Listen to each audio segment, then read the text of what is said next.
கிட்டத்தட்ட ஒரு செஞ்சுரிக்கு அப்புறம் ஒரே ஒரு செல்ஃபினால மறுபடியும் மாடர்ன் தியேட்டர்ஸ் சென்சேஷனல் நியூஸா மாறி இருக்கு.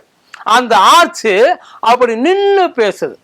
ஒரே ஒரு சவத்தை வச்சு எப்படி ரஞ்சித் மெட்ராஸ் அப்படின்னு ஒரு படத்தை உருவாக்குனாரோ அந்த மாதிரி இந்த சேலத்தை வச்சு பிற்காலத்துல யாராச்சும் ஒருத்தர் இந்த ஆர்ச்சை வச்சு யாராச்சும் ஒருத்தர் சேலம் அப்படின்னு சொல்லி ஒரு படத்தை உருவாக்குனாலும் உருவாக்கலாம், ஆச்சரியப்படுறதுக்கு கிடையாது.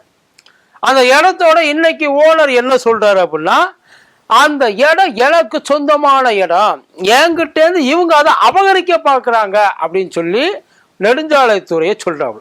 நெடுஞ்சாலைத்துறையில் என்ன சொல்றாங்கன்னா, ஐயா அவர் ஆக்கிரமிச்சிருக்காருங்க ஐயா, அதுக்கு எல்லா ஆதாரமும் எங்க கிட்ட இருக்கு, அவர் தான் அதை ஆக்கிரமிச்சிருக்காரு, திரும்ப நாங்க அதை ஆக்கிரமிச்சதை மறுபடியும் நாம எடுத்துக்கலாம்னு போனா அவங்க இப்படி ஆட்டம் போட்டுக்கிட்டு இருக்காங்க அப்படின்னு நெடுஞ்சாலைத்துறை, அது நெடுஞ்சாலைத்துறைக்கு சொந்தமான இடம் தான், அதுல எந்த மாற்றமும் இல்லை அப்படின்னு அவங்க சொல்றாங்க.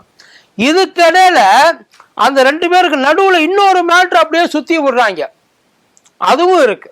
அதாவது அங்க கலைஞரோட சிலையை வைக்கிறதுக்காக இந்த காரியம்லாம் அங்க நடந்துகிட்டு இருக்கு அப்படின்றாங்க. என்ன உண்மையிலே ஆக்சுவலா ஃபேக்ட் என்ன அப்படின்றத நான் சொல்றேன், நீங்க ஒரு முடிவுக்கு வாங்க. ஓகே, பெண்கள் விரும்பும் புதுமையான சமையலறை உபகரணங்கள் வாங்க ஸ்பிளெண்டோரா கிச்சன். தொடர்புக்கு 9445548484.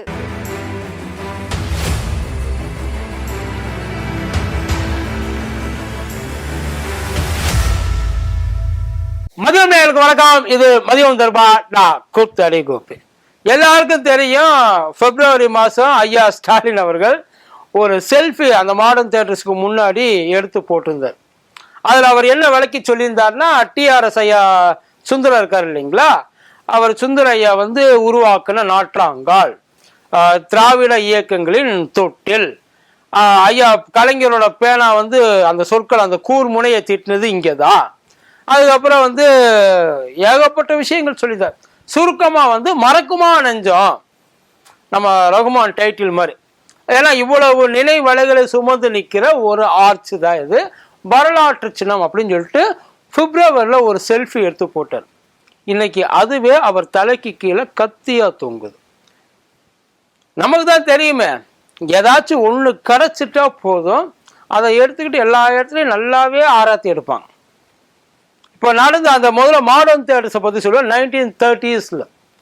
1930s இந்திய சினிமாவிலேயே யாரும் பண்ண முடியாத பல காரியங்களை பண்ண ஒரு இடம் தான் மாடர்ன் தியேட்டர்ஸ். ஐயா திருச்செங்கோடு ராமலிங்க சுந்தரம் ஐயா அவர் தான் இதை உருவாக்குனார்.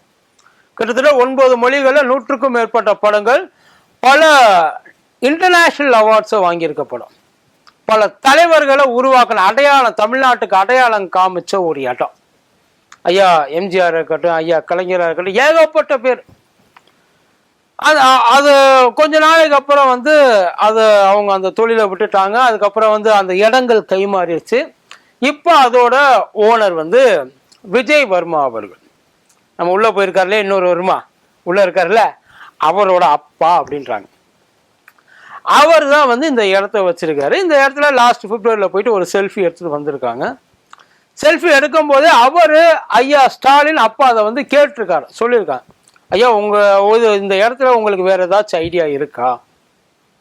அப்போ அவர் சொல்லியிருக்காரு, எங்களுக்கு எதுவும் ஐடியா இல்லைன்னா. அதோட அந்த பேச்சு முடிஞ்சு. அந்த இடத்தோட மொத்த அளவு 2348 சதுர அடியா.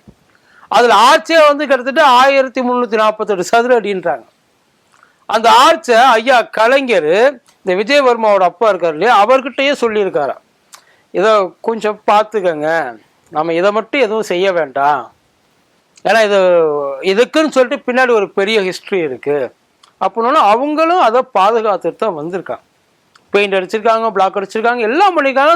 ஓரளவு அதை நல்லா அவங்க மெயின்டைனும் பண்ணிட்டு இருக்காங்கன்னு வைங்களேன். இப்போ திடீர்னு இப்போ எங்கே அந்த ப்ராப்ளம் ஸ்டார்ட் ஆகுது அப்படின்னா, அந்த செல்ஃபிலேருந்து தான் மறுபடியும் வர்றாங்க.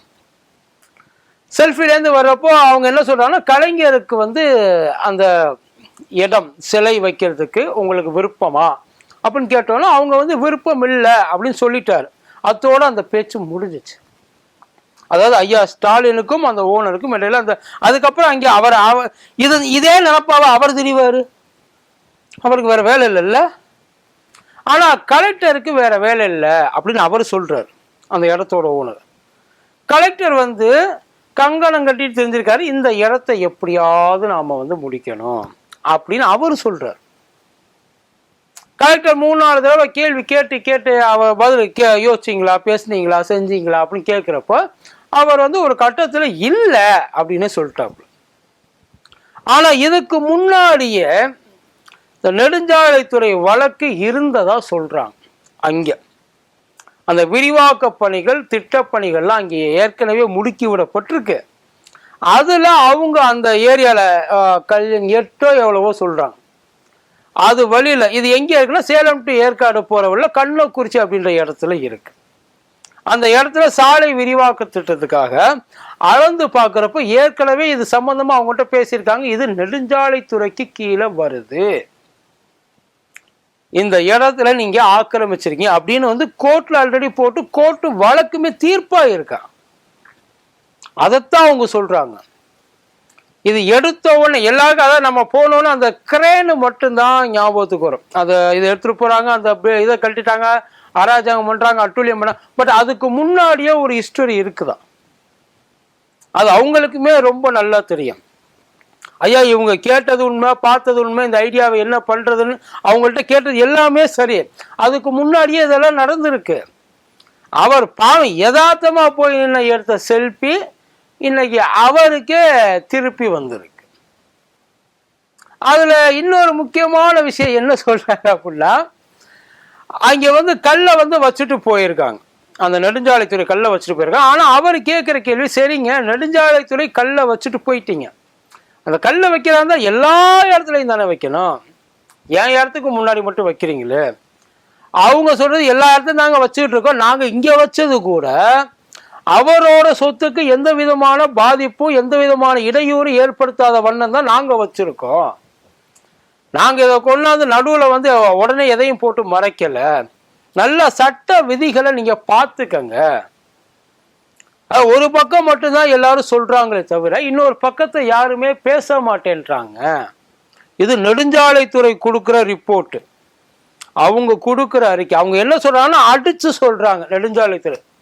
அவங்க எங்கே வேணாலும் போகட்டும், என்ன கோர்ட்டுக்கு வேணாலும் போகட்டும், பட் ஆனால் இதை நல்லா பார்த்துக்கங்க, இது ஆல்ரெடி இதுக்கு கீழே வருதுன்னு நாங்க சொல்லிட்டோம். இது நெடுஞ்சாலைத்துறைக்கு சம்பந்தம், அதாவது சொந்தமான இடம், சம்பந்தமான இடம், சொந்தமான இடம். இதுக்கும் அவருக்கும் எந்த உரிமையும் கிடையாது. அதே நேரத்தில் இந்த ஆட்சி நாங்க இடிக்க போறதும் கிடையாது, இந்த இடத்துல வேற எந்த சம்பவமும் நடக்க போறதும் கிடையாது. இந்த ஆட்சி எப்பையும் போலவே இருக்கும். இத நெடுஞ்சாலைத்துறையை இதை பராமரிக்கும். ஆனா அதுக்காக இவர் அப்படியே இதை மொத்தமா தசை திருப்பி உள்ளான்றது தப்பான செயல் அப்படின்னு நெடுஞ்சாலைத்துறை பக்கத்துல இருந்து அவங்க ஒரு அறிக்கை கொடுத்துருக்காங்க. ஆனா நியாயமா கோர்ட்டு மூலியமா கூட போய்க்கலாம். ஏன்னா இப்ப அவங்க போவாங்க, கண்டிப்பா கோர்ட்டுக்கு போய் தான் ஆகணும். அவங்க பயங்கர ஒரு மொத்தமா ஒரு என்டையர் ஸ்டேட்டே திரும்பி பார்க்குற ஒரு டிஸ்பியூட் இது. அதை எப்படி வந்து அவ்வளவு சாதாரணமா விட்டுட்டு போயிடுவாங்களா என்ன?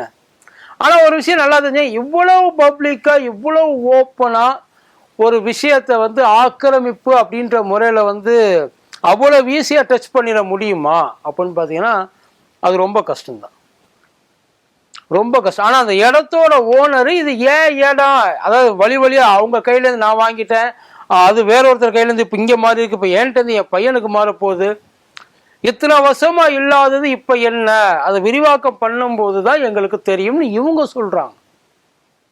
ஏன்னா எவ்வளவோ ஆக்கிரமிப்புகள் எவ்வளவோ வருஷக்கணக்கால இருக்கு.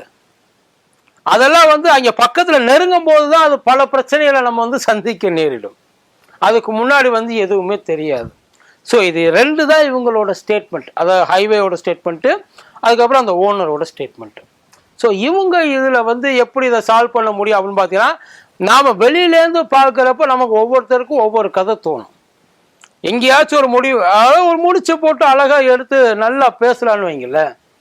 ஆனால் ஒரிஜினல் அதோட ஃபேக்ட் என்ன அப்படின்றது எங்கே தீர்மானிக்கப்படும், உண்மைத்தன்மை எங்கே கண்டறியப்படும், அது கோர்ட்டுக்கு தான் போய் ஆகணும். அவங்க அங்கே வந்து இழுப்பாங்க, கேஸை போடுவாங்க, ஆதாரத்தை காமிப்பாங்க, என்னென்ன இருக்க எல்லாத்தையும் அவங்க பார்த்து சொல்லிட்டாங்க அப்படின்னா அப்போ நம்ம எல்லாருமா சேர்ந்து ஒரு முடிவுக்கு வரலாம், யாரு பக்கம் ஜெயிக்குது. அதே நேரத்தில் கோர்ட்டு சொல்றது அத்தனை யாரும் ஏற்றுக்கிறதும் கிடையாதுன்னு வைங்களேன். அது சாதாரண காமன் மேன்லேருந்து பெரிய பெரிய இது கவர்மெண்ட் வரைக்கும் கூட வந்து அந்த பெரிய பிரச்சனையெல்லாம் இருக்கு. அதெல்லாம் அவ்வளோ சீக்கிரம் ஏற்றுக்க மாட்டாங்க. ஆனால் அது ஃபைனலாக வந்து ஒரு விஷயம் டிசைட் ஆகிற வரைக்கும் நம்மளால எந்த ஒரு முடிவுக்கும் உறுதியாக வந்துட முடியாது. அதைத்தான் சொல்ல வர்றாங்க. பட் ஆனால் இதை பற்றி நீங்கள் என்ன நினைக்கிறீங்க சொல்லுங்க.